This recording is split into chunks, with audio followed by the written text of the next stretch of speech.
ముందు భాగంలో మనం ద్రోణుడు తన గురుదక్షిణగా శిష్యులను ద్రుపదుడిని జయించి తన వద్దకు బంధించి తెమ్మని కోరాడు. కౌరవులు ద్రుపదునితో యుద్ధంలో పరాజయం పొందడం, అర్జునుడు ద్రుపదుడిని ఓడించి ద్రోణుడికి గురుదక్షిణ చెల్లించడం, ధృతరాష్ట్రుడు ధర్మరాజుని హస్తినాపుర యువరాజుగా పట్టాభిషిక్తుణ్ణి చేయడం వంటి విషయాల గురించి తెలుసుకున్నాం.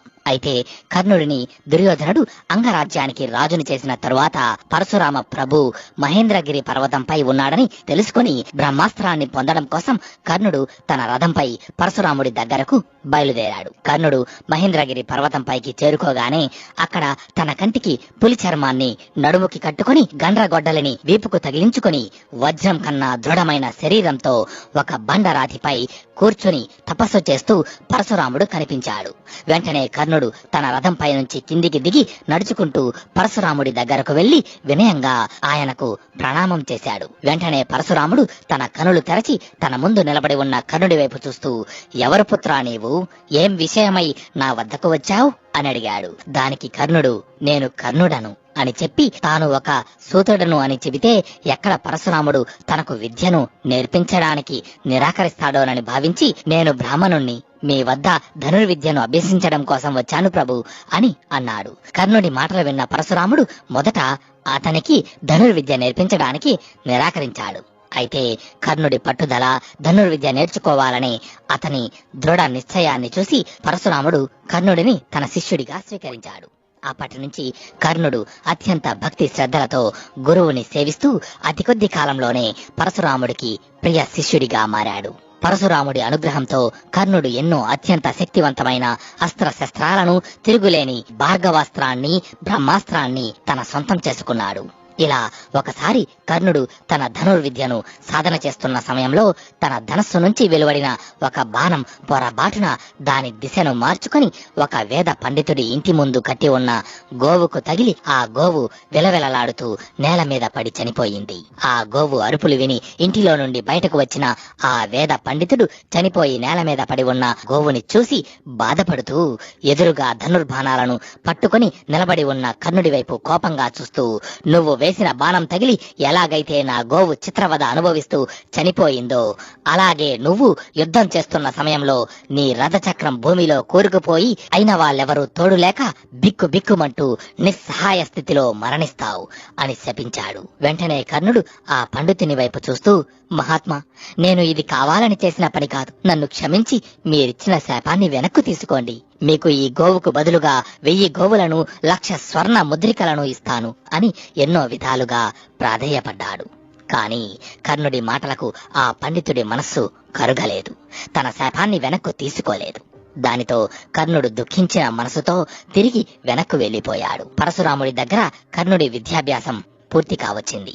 అయితే ఒకసారి విద్యాభ్యాస సమయంలో అలసట కారణంగా పరశురాముడు కర్ణుడితో, పుత్ర కర్ణ, కాసేపు విశ్రాంతి తీసుకుని తిరిగి అభ్యాసం ప్రారంభిద్దాం అని చెప్పి ఓ చెట్టు క్రింద నేల మీద తన తల పెట్టి పడుకోబోతుంటే అది చూసిన కర్ణుడు ఆయనతో వినయంగా, గురుదేవా, నా ఒడిలో తలపెట్టుకుని విశ్రమించండి అని అన్నాడు. దానితో కర్ణుడు చెప్పినట్టుగానే పరశురాముడు కర్ణుడి తొడపై తన తలను పెట్టి పడుకున్నాడు.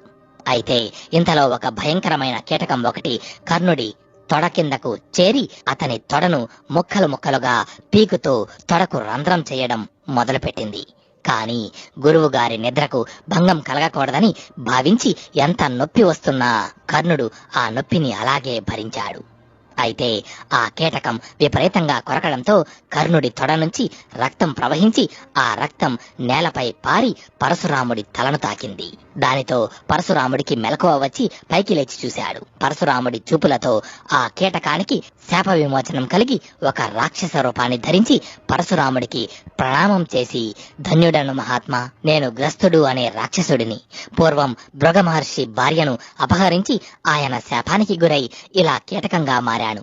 నేడు అమృత సమానమైన మీ పవిత్ర వీక్షణలతో నాకు శాప విమోచనం కలిగింది ప్రభు అని చెప్పి ఆ రాక్షసుడు అక్కడి నుంచి వెళ్లిపోయాడు.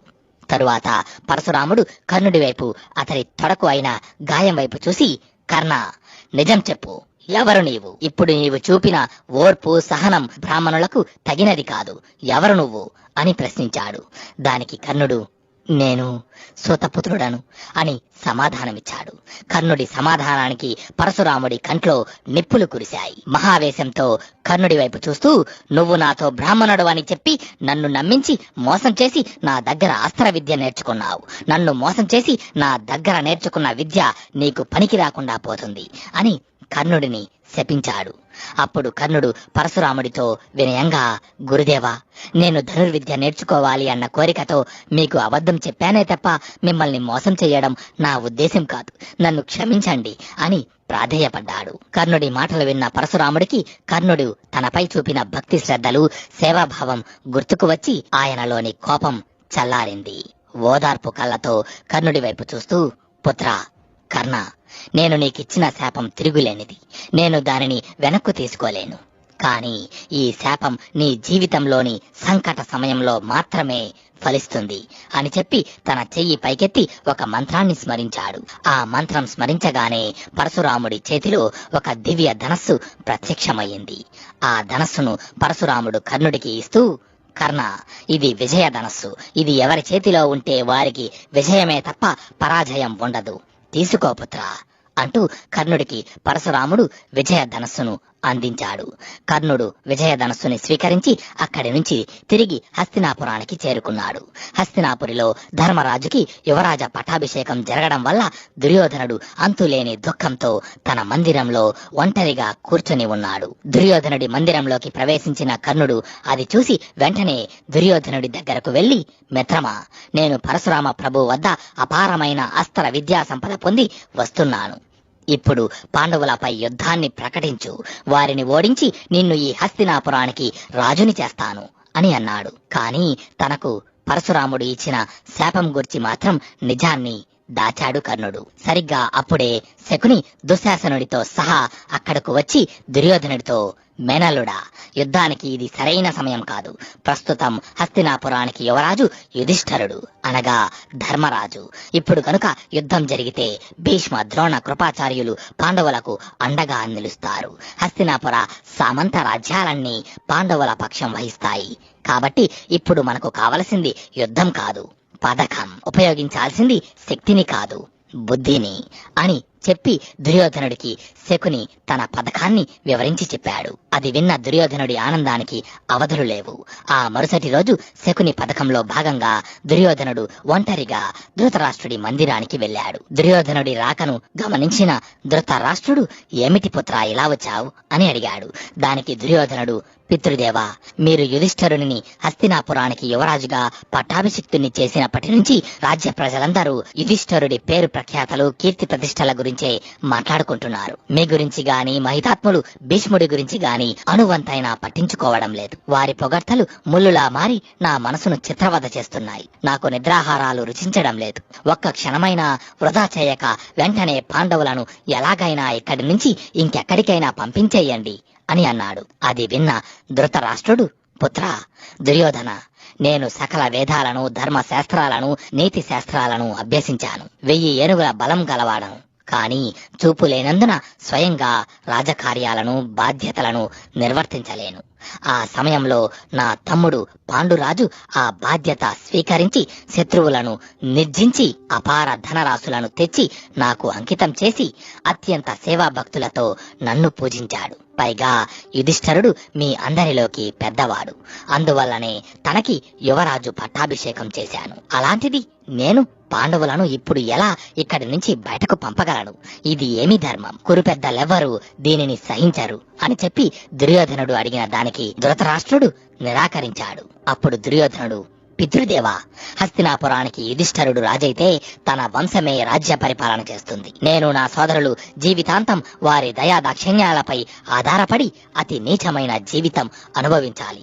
అంతకంటే మరణించడం మేలు. కాబట్టి నేను చెప్పింది చెయ్యండి. కొంతకాలం పాండవులను వారణావర్తనానికి పంపండి. ఈలోపు నేను దాన ధర్మాలతో, సత్కార్యాలతో ప్రజలను సేవించి వారి మనస్సులను గెలుచుకుంటాను. ప్రజలు నన్నే ఈ రాజ్యానికి యువరాజుగా స్వీకరించేలా చేస్తాను. అప్పుడు తిరిగి పాండవులను హస్తినాపురానికి ఆహ్వానించండి అని ప్రాధేయపడ్డాడు. దానికి ధృతరాష్ట్రుడు మొదట నిరాకరించినా కన్న కొడుకు పడుతున్న బాధను చూడలేక దుర్యోధనుడు చెప్పిన దానికి అంగీకరించాడు. మరి వారణావర్తంలో ఏం జరిగింది? శకుని యొక్క అసలు పథకమేంటో తరువాతి భాగంలో తెలుసుకుందాం.